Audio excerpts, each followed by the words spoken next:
Good morning, everybody. It's Miss T. I hope you slept well and you woke up this morning in a good mood, ready for the day. I did um, have a topic, but of course I changed it this morning. So we'll do that topic tomorrow. So what I'm going to talk about today is how easily Satan tries to break you down or bring you down when you're trying to. You always can tell you're doing when you're doing right in your life, because the devil will come in and mess and bother you or try to knock you off your game. And the devil doesn't mess with people who are already on his side. Like if he's only going after those people that are doing good and or trying to live right and live for Jesus, because those are the people he needs to get his hands on. The other people he already got, he's not worried about them. So everybody knows that I always say I ask God not to put me in certain circumstances, and that's because I have a bad temper, and I know it doesn't. And if it doesn't show, please tell me, because that's letting me know He's changing me. He's working with me. So then I talked about it's not God who needs to not put me in the certain situations. It's me that needs not to put me in these predicaments. But then again, how would I know if I'm changing? How would I know if, these things, I can overcome these things if I'm not put in certain situations? So I go into a few chats, and I always say I really don't agree what goes on and what some things are said, and they know that because I've said that.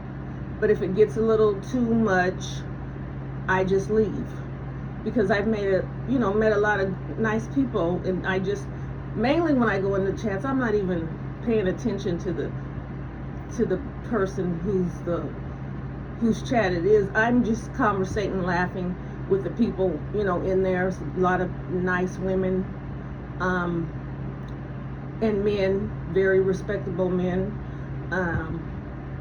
and so yeah, that's what I focus on. Well, I always get an opportunity to give some positive message when I'm in there, and I just figured I'd put it out there.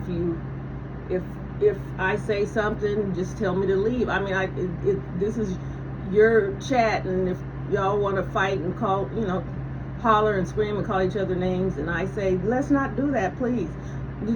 Just tell me to leave. They haven't told me to leave yet, but I think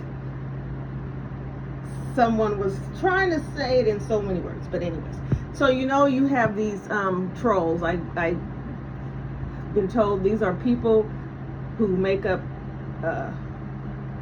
accounts and come in and say what they want to say to you, or say bad things to you under these accounts. My point is, how come you don't say it under your own name?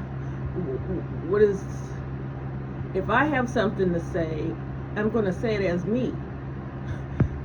So anyway, that's not the point. Now, in the last couple of days, I have voiced my opinion about black women, because in this chat, black women, most of the black women,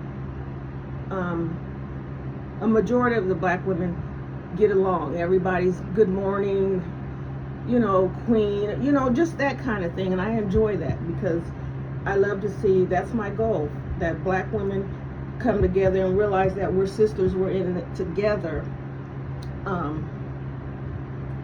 Because like I said, I believe the black woman is the lowest on the totem pole as far as society.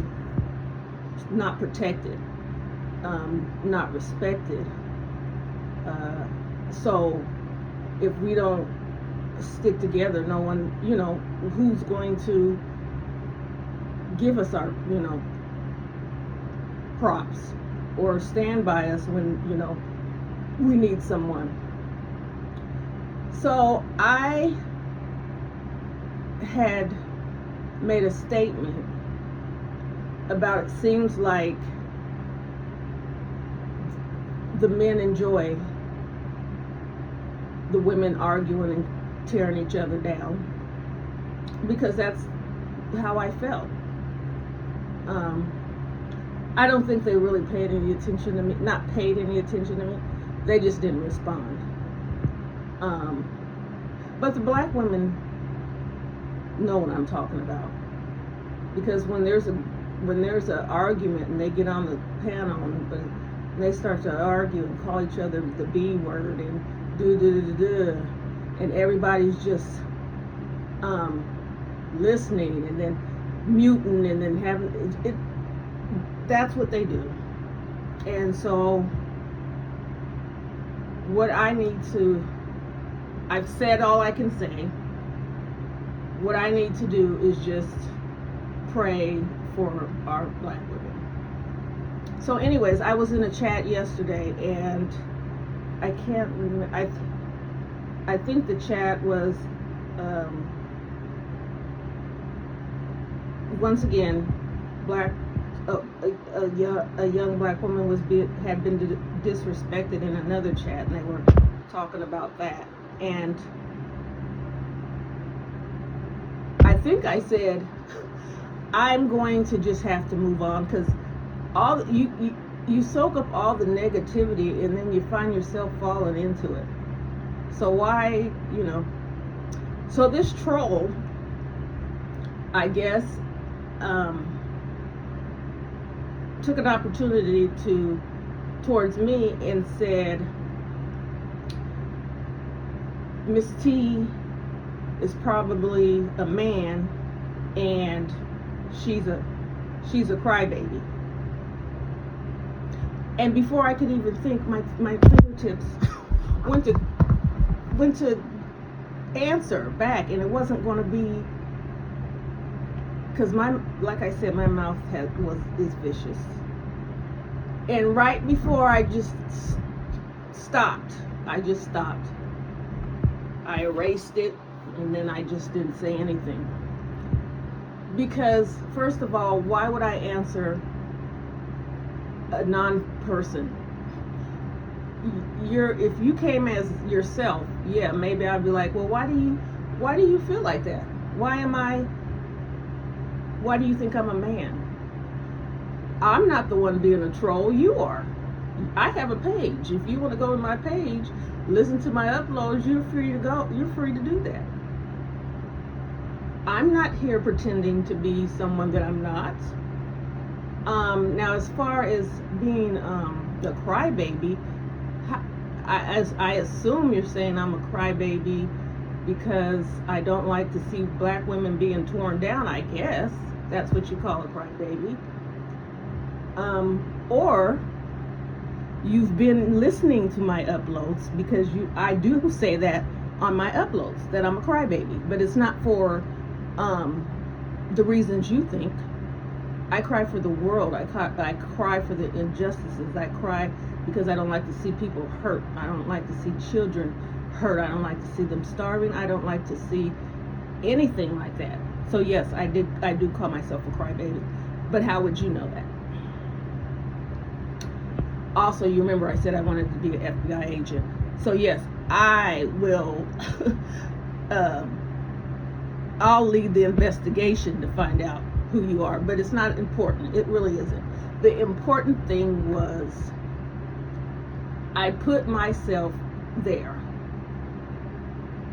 and instead of acting the way Satan wanted me to, or because when you're saying you're doing something good or you're trying to live for the Lord, people are waiting for you to slip up. They're waiting for you to do something wrong, so they fake Christian, even though I don't call myself that. You know what they do. fake Christian and blah blah blah. You know, they're waiting, they're ready, that they're for you to do something. And he almost got me, because I could, before I was even thinking, my fingers was just getting ready to. It probably would have been. I would have. You, to whom? Who was I sending it? Who was I sending this to? Because you're not a person. You're hiding behind. I don't know. Somebody explained to me what the. Well, I know what it is. It's because they want to be anonymous, because they want to say what they don't like, but they want to be anonymous because they're actually in the sector. I don't claim any sector or any whatever. I'm not in any sector. But because they are part of it, they don't want you to actually know who they are. So they create these whatever, and then come in. Wouldn't it be just if YouTube said you can't use your chat channel until you get stuff put on it, until you got some things put on it and some subscribers. That'll stop all that going and making fake whatever. But I just wanted to share that because I was proud of myself. I decided that what would be the point. Now, what I could have did is say, I pray for you, or Jesus, I hope Jesus blesses you, or something. I didn't. You have to work a little. You have to get better at it, a little at a time. But the fact that I was able, my mind was able to stop me from something that I would have regretted and probably became a stumbling block, because people were already, well, what she's supposed to, she gives all this positive stuff and she says, God loves and this is this, and then as soon as someone says something to her, that's not the first time somebody said so.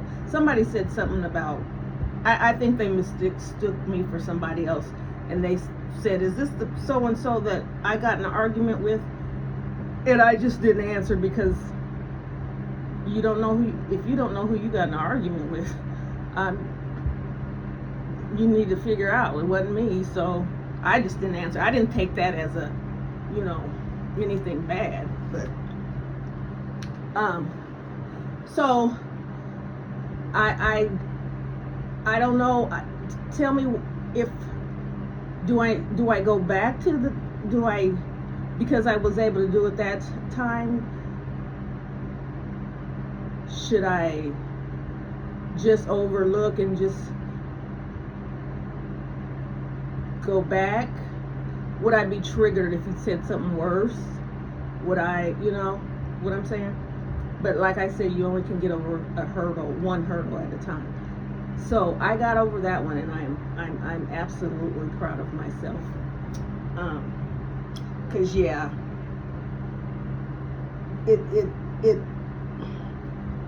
I get triggered because, first of all, you don't know somebody's story. You don't know what's going on in their life. So I don't suggest that if you don't even know someone, that you don't just assume that you can say whatever you want. That was who she was. I feel they got a better understanding of who I am by me not answering. Because like I said, I would have, in front of everyone in the chats, that I've been trying to tell them that God loves, and and black women should love each other, and maybe at that moment that I snapped and failed, I could have lost the respect or the whole, whatever God was giving them, whatever, because I can keep talking, I can say whatever. I don't know, most people don't come to me and say, can you, pray for me, or can you send me some books that I could. Most people don't do that. I don't know what's going on behind the scenes, but I know that God just said, lead them and he will do the rest. And I would have felt horrible to be representing or telling people how much he has changed me and how much he can change you, and then have that happen. So anyways, what I'm going to talk about today, let me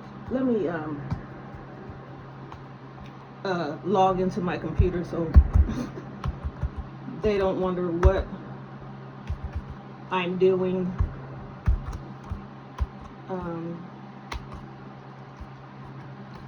So what I wanted to talk about today is self-esteem. And the reason why I want to talk about that is because that's a major issue when people are going through life. Because however a person feels about themselves determines how they, do everything in life. If they feel like they're not worthy or worth anything, or if they feel like they're not attractive enough, if they feel like they're not skinny enough, or anything, that determines how they're going to walk through life. And unfortunately, people who weren't given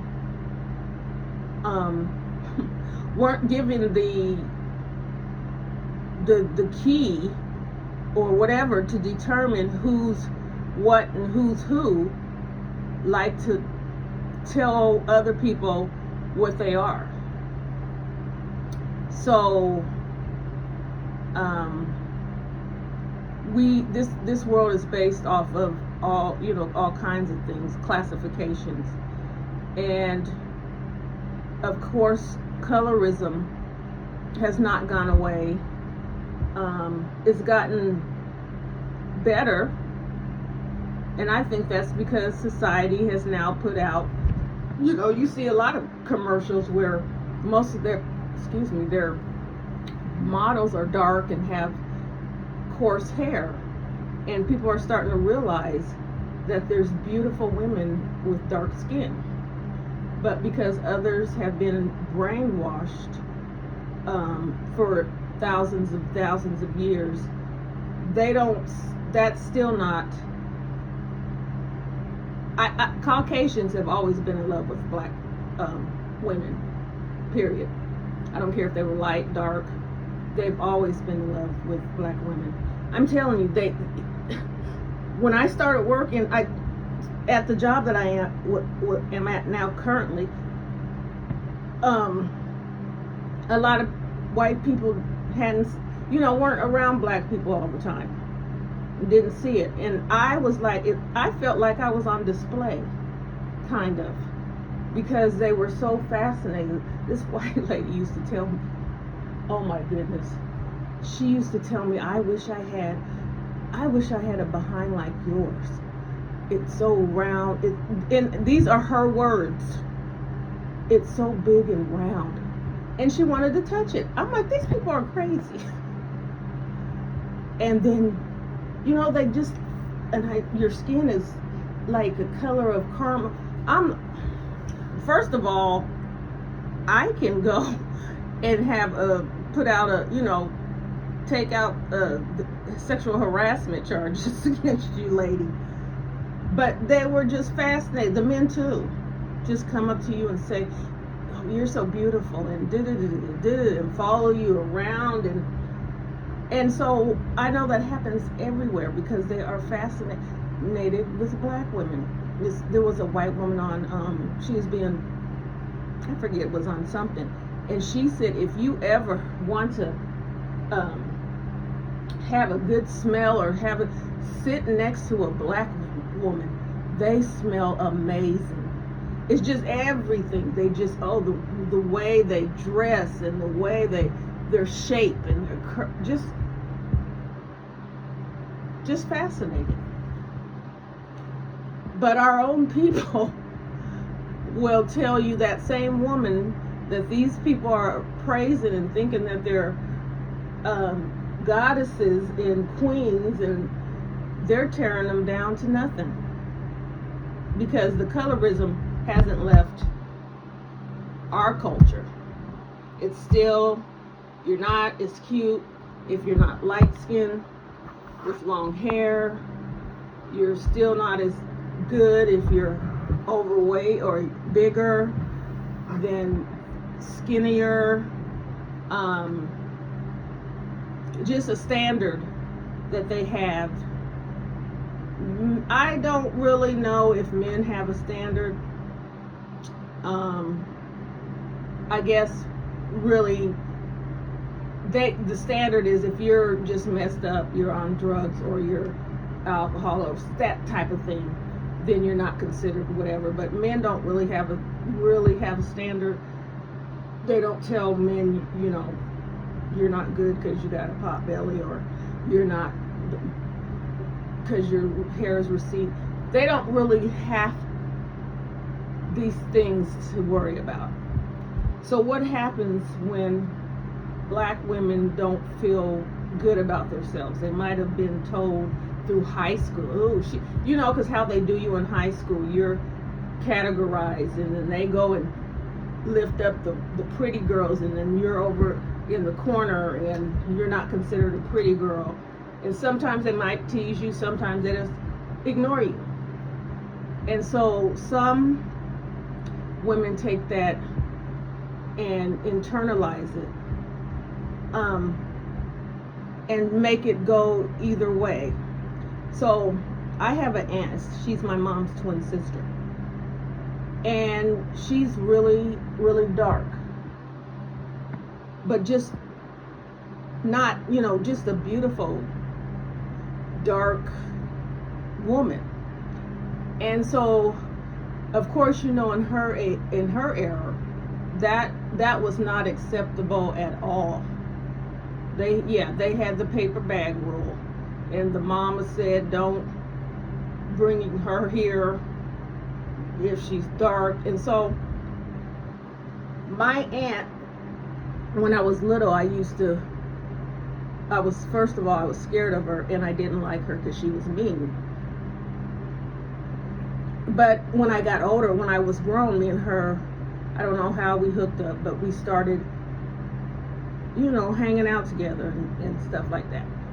So one time, and I think I told this story before, we were just talking and she broke down crying, and I have never seen her cry before.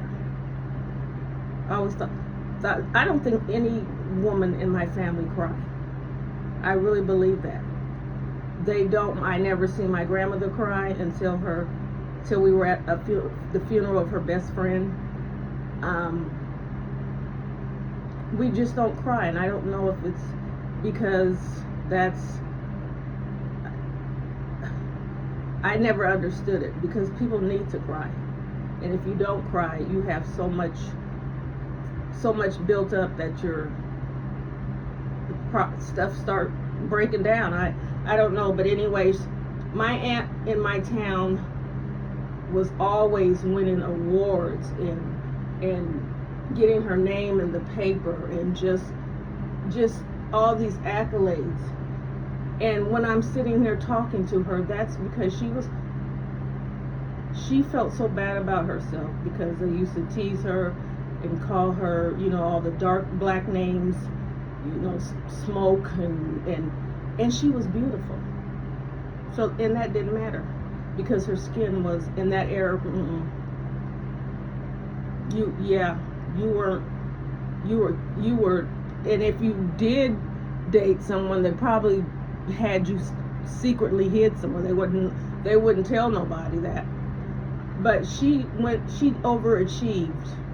She did all these things to compensate for how she felt about herself. She wasn't good enough, she wasn't pretty enough in that way, so she overachieved to get attention the other way, and she did wonders. I mean, I'm telling, she won so many awards for her jobs, and she was just the bomb to me. But you never know what you're doing to a person, to a child, by your words. Words hurt worse than a belt. She even said my grandmother would say things to her. And I said, but grandma's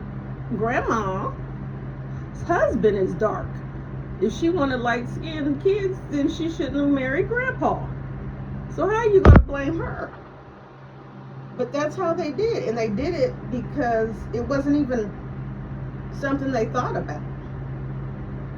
Now my mom, which was her twin sister, was lighter than her. She wasn't light, but she was lighter than her. So them two never got along. I don't know if it had to do with the color of their skins.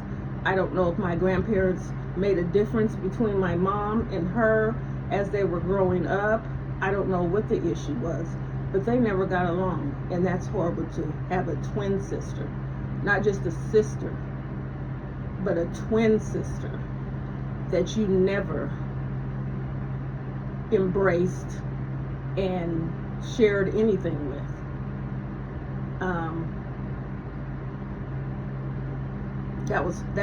That's sad.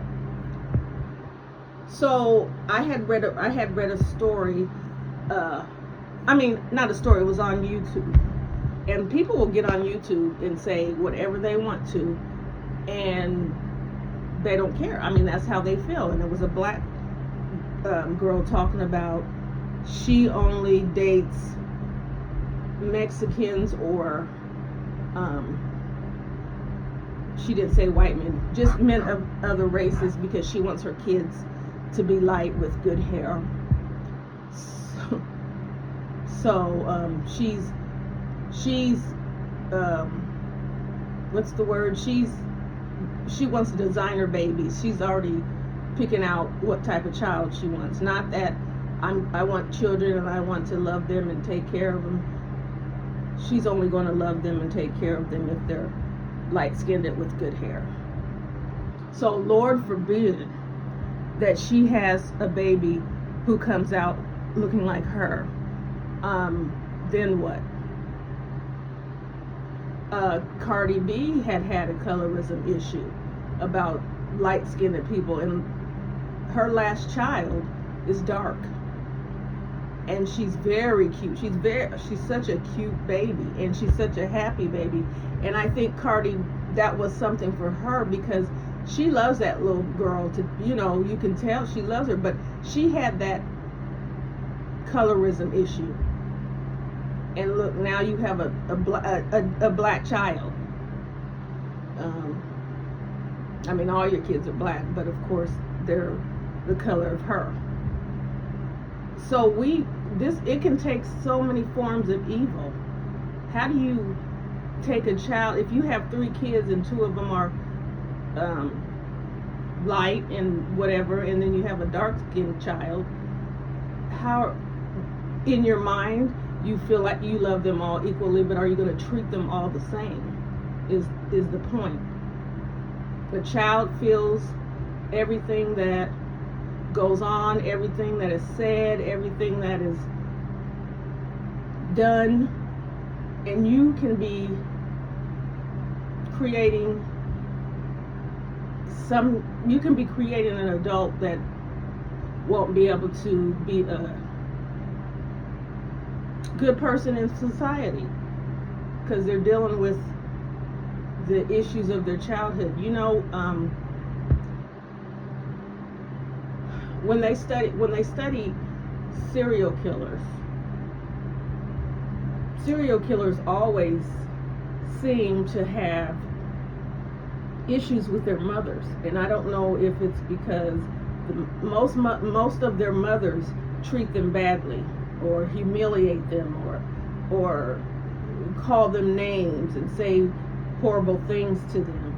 And so as a child, they don't know how to release that, and then they start taking it out on, the first thing they do is torture animals. So, and I think in their mind, they're doing this to their mother, and so they start torturing animals or setting fires and all this. And then as they grow up,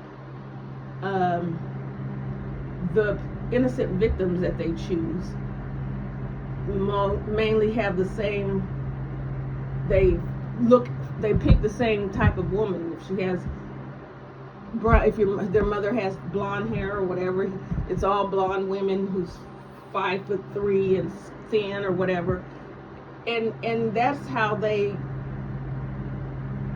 from what they were treated like as a child, that's who they are going after, is that they're unaliving their mother over and over again. And these innocent women are, the target. Or you treated your son so bad and said he's never going to be anything, and blah, blah, blah. So he goes out and he thinks he's never going to be anything. So I'm going to make sure, the only way I can get money is to do things illegally, because I'm not going to be anything, and why should I try? So if I go rob a bank or rob people and end up in jail, oh well, that's what I was supposed to do. Or if you tell your daughter, terrible things, or if your kids just don't feel a connection with you. I listen to so many stories that make me upset when these women bring in these. First of all, if you're going to date a man and he doesn't have a place in the beginning, that's a red flag for me.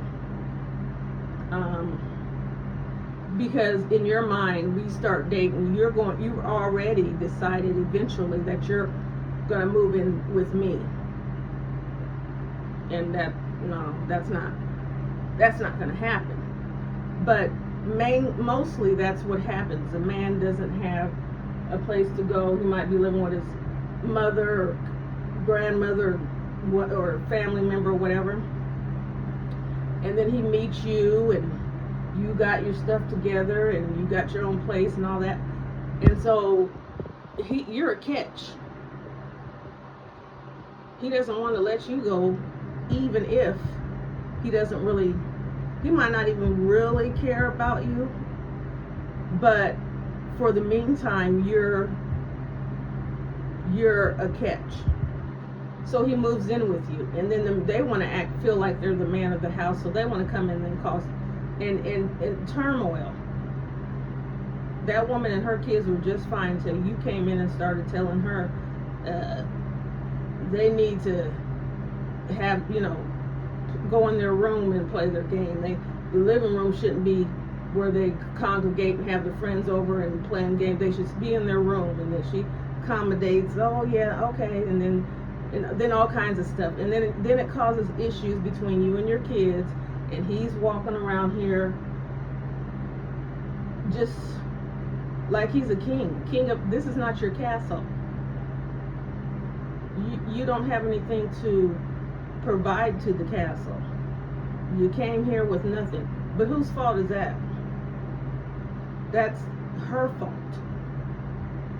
If you want to date somebody who does not want to be any more than someone who smokes weed all day, drinks, has a bottle of this, and puts his feet up, if that's all you desire, then I feel sorry for you. So it's like you just adopted a man, so you're taking care of your kids and then a grown man. And then you have teenage girls there, and they're becoming, teenage girls blossom way earlier than we did. We used to be sticks. I did when we were in junior high, straight up and down. these girls come out born with hips and all kinds of stuff. So there's nowhere of hiding it. You got your daughters walking around here, and he's looking at them, and they're feeling uncomfortable, and they're trying to stay away from him. So they're not even living comfortably because they're dealing with this. Like, and they're scared to come to you because that's, they don't want to have conflict with you. And then one day you're going to work, because he never works. He sits at home all day long.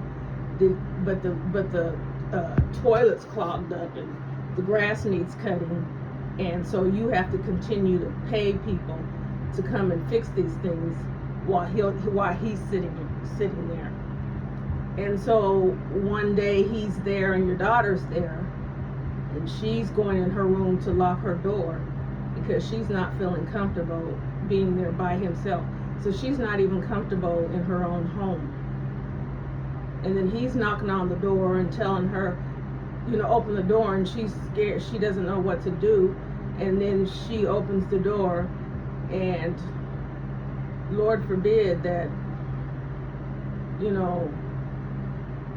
nothing happens. But if something like him brushing up or whatever, and you tell your mother, and she tells you, do you make excuses? I've heard oh, he wouldn't do that. I'm gonna tell you a true story. Me and my friend, her daughter, I told her we're gonna put her,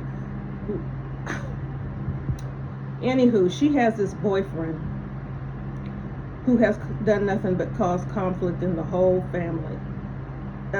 He doesn't work, he's been in prison, he's done everything under the sun. Her teenage son, he came into the house with nothing and then decided he was going to chastise or tell these kids what to do, and they were already raised. Her teenage son, I believe, was 17 or 18, and he told the boy to, grab him up and you go do this, and he said, man, get your hands off of me, you're not, this man he broke the little boy's jaw, and I'm gonna say little boy even though he's 18. He broke the little boy's jaw, broke his nose, and he had, of course he was in the hospital. That should have been the end. He should have he did go to jail, but that should have been the end of it. Oh, but no. She wanted him to write a letter to the judge saying that he forgave him for beating him half to death. And that was his fault because he shouldn't have. He should have listened to him and did what he said. But the judge was like, I don't care what I don't care what he didn't do or what he did. He shouldn't have put his hands in. And once he's finished serving his time, he has 5 years no contact, so he can't be anywhere near the house. Now she has other kids too, but it was her teenage boy. She has two teenage boys and 2 teenage girls. A little girl, she's in junior high, and then a baby, which is his. And her whole thing is, if I get rid of him, then so and so won't have a baby. You know how you just want to shake someone and slap.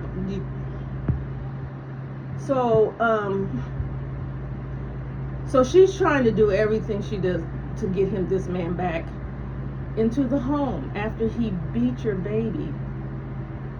So when her son is noticing he's not getting any comfort from his mother, he's not getting any validation that he didn't do anything wrong, that this man assaulted him, and she should be, if anything, sorry, and so he went into a depression, and they had to put him into a mental hospital because all the stuff that he was going through.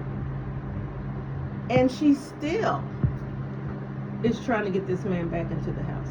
While he was in the mental hospital, she asked him to write a letter again to the judge. Her mom told her, he's not writing a letter. leave him alone.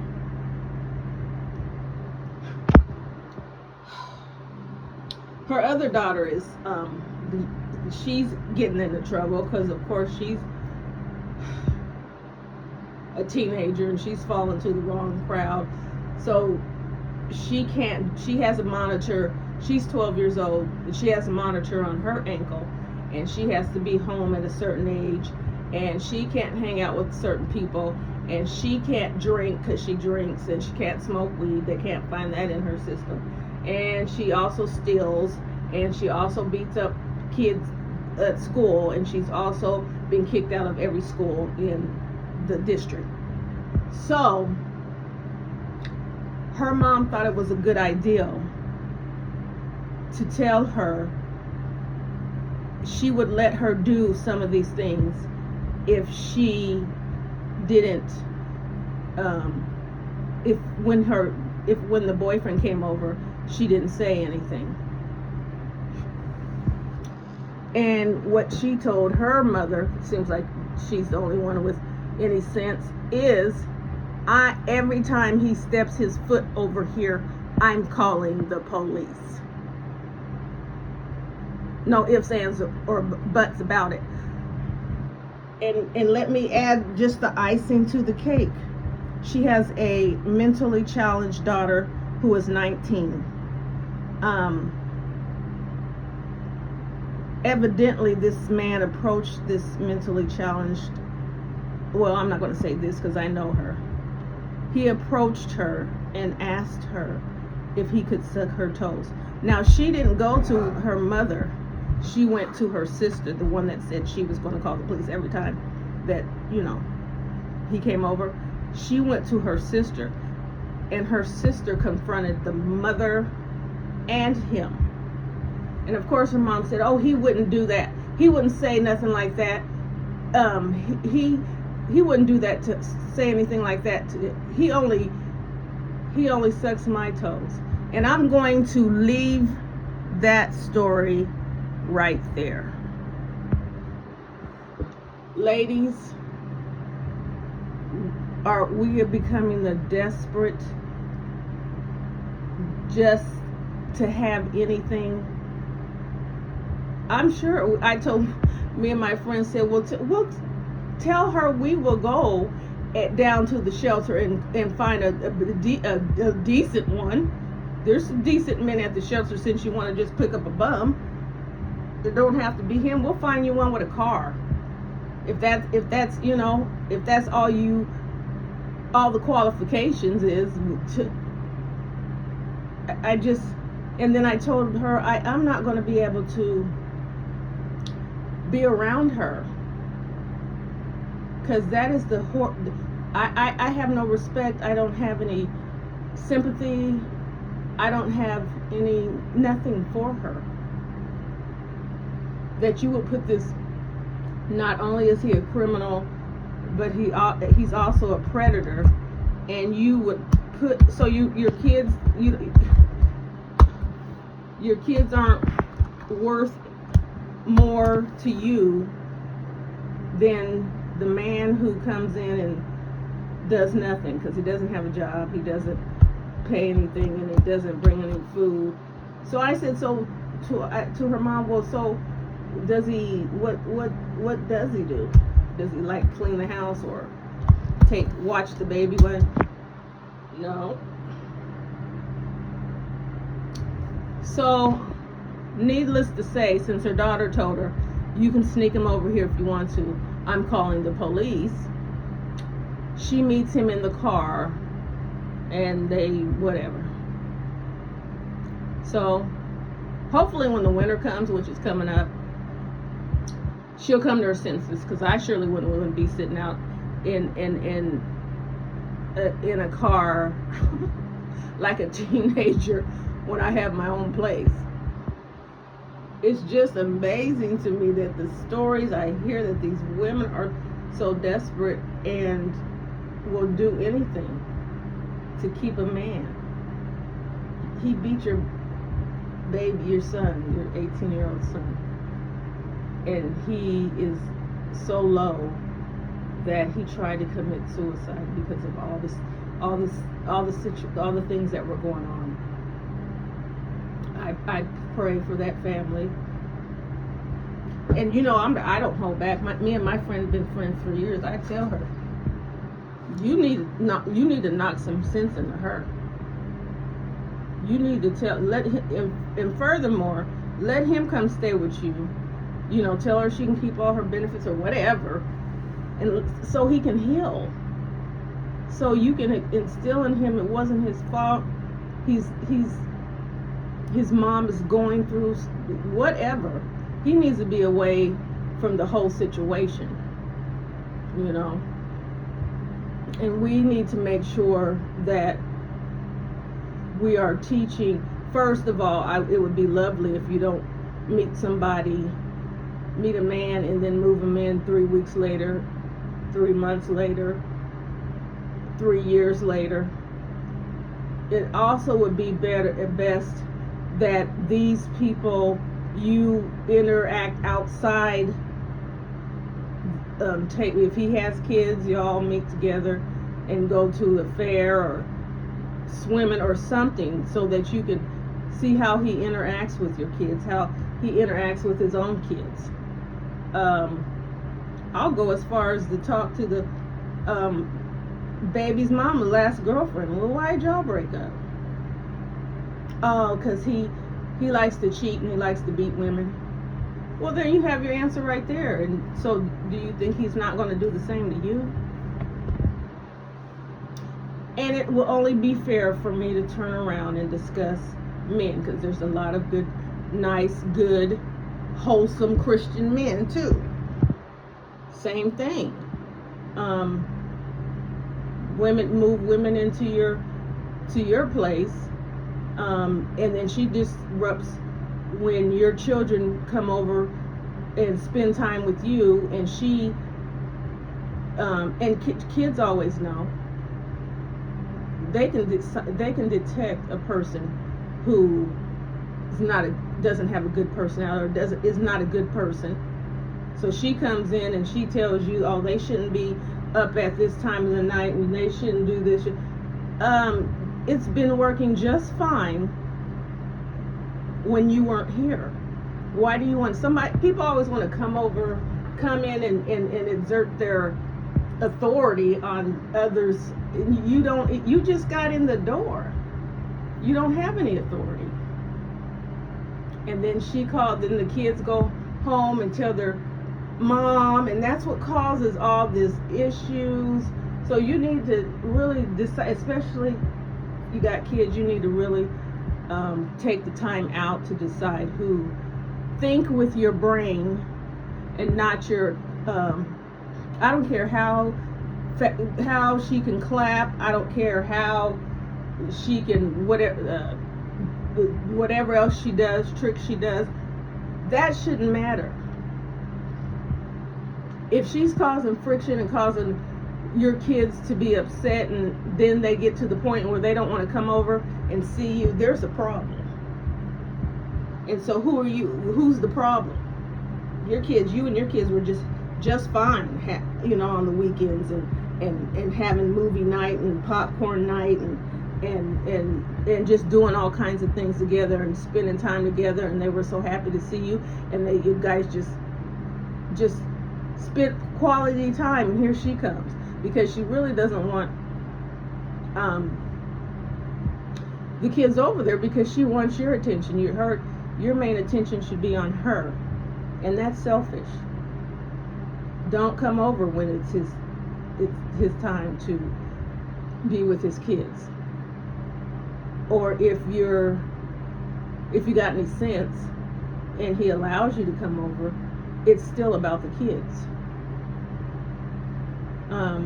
Get to know the kids, see what they like, interact with the kids, and if it doesn't work out or you're not whatever, say it immediately. I don't care if he has, a nice house and a nice car. This is why I say these materialistic things are the death of us.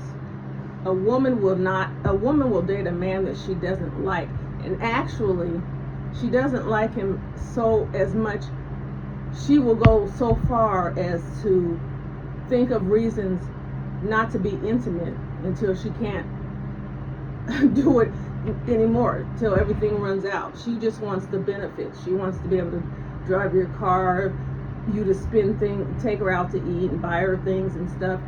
But then when it's time to become intimate, because most women, unless you're a prostitute, will refuse, do not want someone that they don't care about or don't like touching them. That's like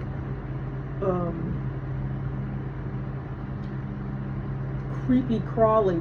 It's not a good feeling. Men will sleep with women they don't like. It's just natural. I mean, because their minds are on a different level. But women, most of the time, it's just like, it's traumatizing. I will say that.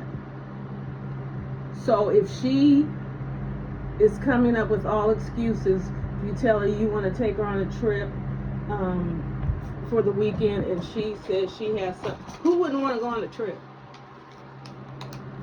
And she says she has something to do, but can you guys go shoe shopping?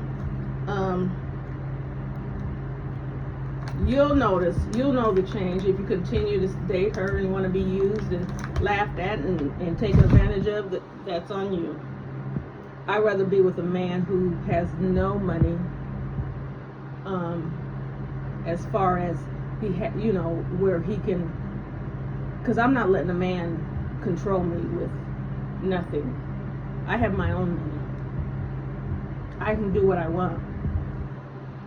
I'm not going to have a man use his money to control me and tell me what I can do. It's not going to happen. I'm not materialistic.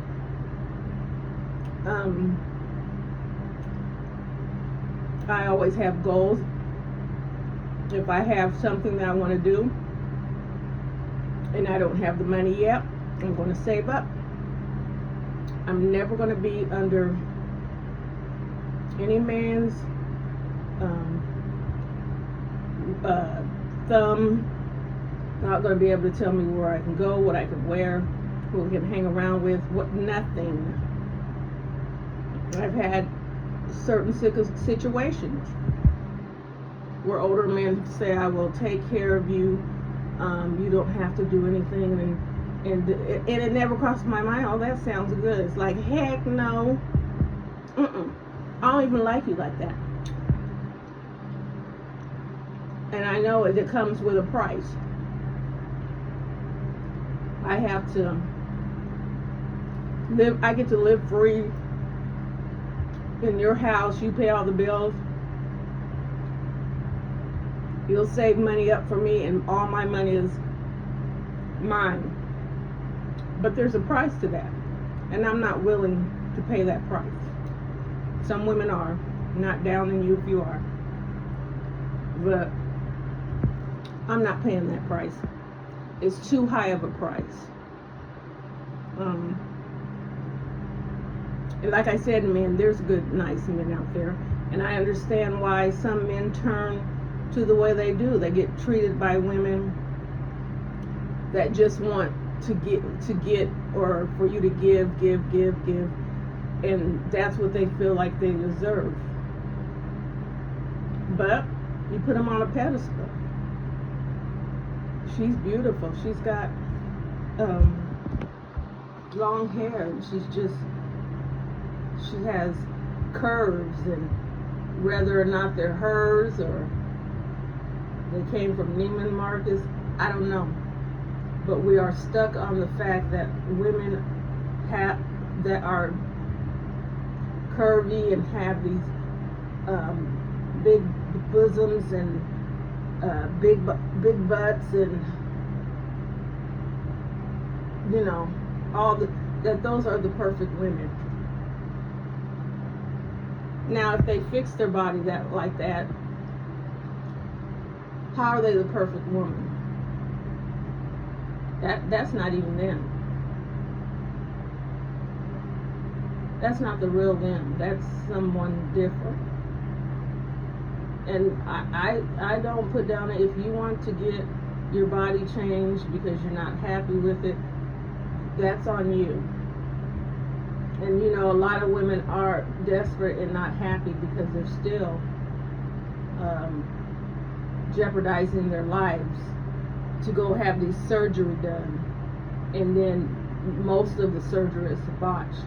Because maybe it's, I don't know, I guess it's the doctor who, you know, because in any place you go, somebody's more prideful in their work than others, so they're going to do a good job, so everyone will want to come to them. So I've seen some, you know, really good jobs, and then I've seen some like,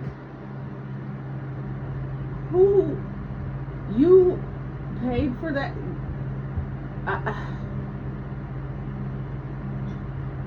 I don't know. It's really, I guess it's between the haves and have-nots. Because I used to tell my friend, she had long hair, and she used to cut her hair really short. And I said to her, why do you cut your hair off? You just did it. Oh, it'll grow back. So she's comfortable, you know, she knows that it'll grow back, and it's no big deal. And so my issue was, I've always had a big butt, whether I was skinny or bigger, and I felt uncomfortable because I have a phobia that I don't like people looking at me at all. And so it got to the point where I didn't like the comments and all that stuff, and that pushed me inward. Like, it made me feel some kind of way. You can ask, they always ask me, why are you, so when I go out, I have to learn. I will tie something around my waist, and I still do it today. It is something like, you don't really think about it. The only time that I don't is like if I'm getting dressed up to go to somewhere. But if I'm just going to the grocery store or going to the mall or going in my mind, I automatically tie something around my waist because I don't want to be looked at. I don't want to be noticed. And then other people will say, do you know women would die to have a like yours? Well, and maybe if I didn't, I would wish that I did. I don't know, because nobody's ever satisfied. But I know that it doesn't, I just feel uncomfortable. I don't like men saying things to me or yelling things across the street at me like I'm some kind of whatever. So that's what I naturally do. Maybe one day I'll get out of it. Anywho, I keep asking if anyone has any subjects that they want to talk about, because I like to hear from other people what they're going through, or what they want to discuss, or how they're coping with certain situations. Some people will not know how to handle this, and if somebody went through this and they got out of it, we could be able to help the person who's now going through it and want to get out of it. There's so many, just everything because we keep focused on the same thing: mental illness, drugs, but there's all kinds of stuff in between. Everybody doesn't have mental illness who is lashing out or that does things. They've held in something so long that it exploded, that they want to release it, and so people look at it, oh yeah, and want to put them on it. But no, they just need someone to say, I'm here, I see you, can you see me, I'm here. You can be in a world full of people and feel alone. You could, and feel alone, like you have no one there. People need to stop being selfish. Look at it as if something happened to you. You're on top right now, and you're able to do whatever you want, but something happens and all that's taken away. Are there people along the way that are standing on the ladder, different steps of the ladder, that when you're coming down, that they're still going to be willing to help you? Or do you get all the way down to the ladder and you're by yourself because you stepped on everybody and you hurt everybody, and so now you're by yourself and you don't know what to do? I always want, when I leave here, I don't want people to say, actually I don't even care if I have a funeral, but I wouldn't want people to say, yeah, she was a nice lady, she dressed nice, and I think one time I seen her something. No, that's not how I want people to remember me. I want them to remember me by how much I cared about them and how much I want them to be successful or to be okay. Or I went to my mother's funeral was probably the largest funeral that was here in my city, and they even shut down her job, and she worked at the Department of Human Services. They shut down the whole department, the whole building, so that everyone could go to her funeral. And that made me, and because I knew what my mom, like I said, when she found God, she turned her life all the way around, and people respected her and loved her just for, she would give the shirt off her back, she would do anything to help anyone. And some pastors come to me and say, you're just like your mother. But I don't want to be like my mother. That was her. I know I'm her daughter, so, but that was her, what she did with her life. I want to be like me. I want to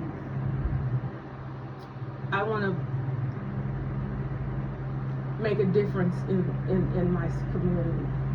I want people to know that there's other things that's more important than you having, all the designer and nice cars. And I told you, my pastor used to say, but he never laughed at me, but I had a Saturn, and I had gotten a wreck, and the Saturn had a hole in the door.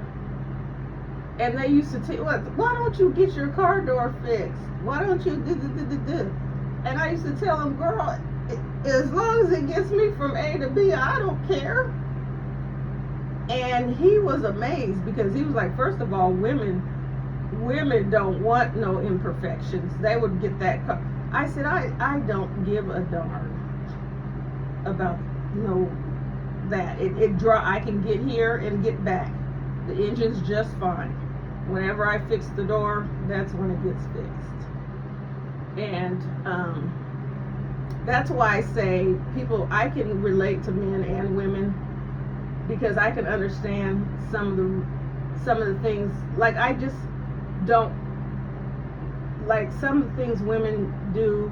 I just don't get into, and I understand men, because I understand how they go through.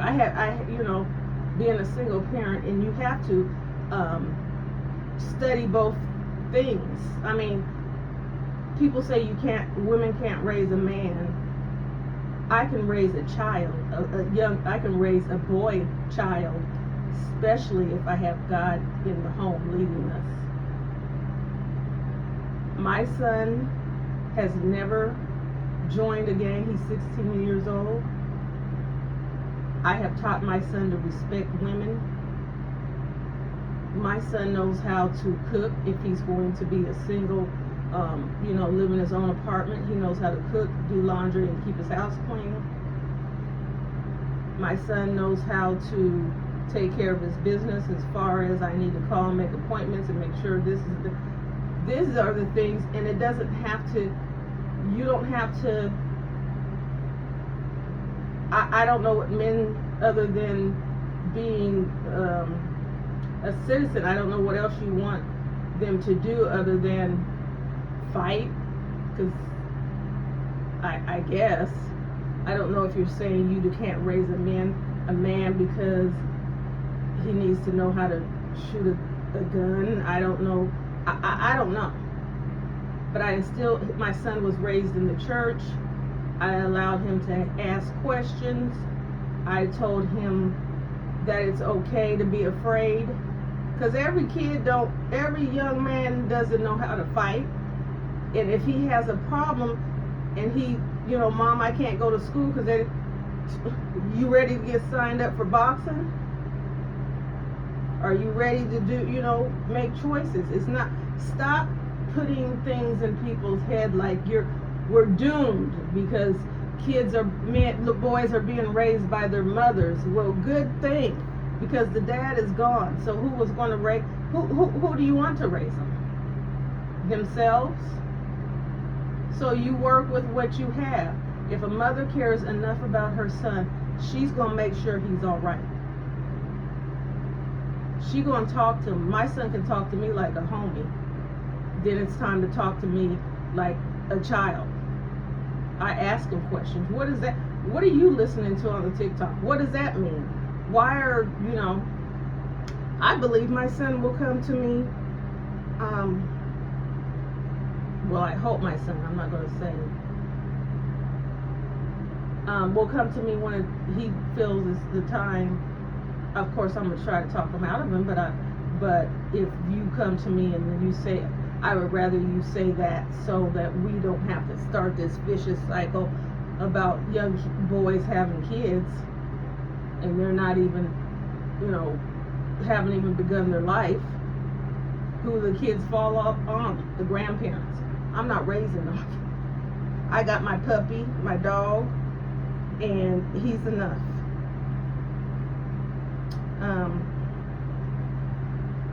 I guess that's all I have to say for the day. I'm not quite sure how it intertwines into the message, but there might be a lot of messages in there, and people can decide what message was for them. I plan on continuing to do something every day, Lord willing, for the rest of the year. I am still going to be doing cash apps for my supporters. I believe the next one, I'm trying to think of something different, because I know most of them are questions about what has been talked about or what. So I want to do something a little different. So I'm thinking about what I'm going to do for that. I'm going to go back to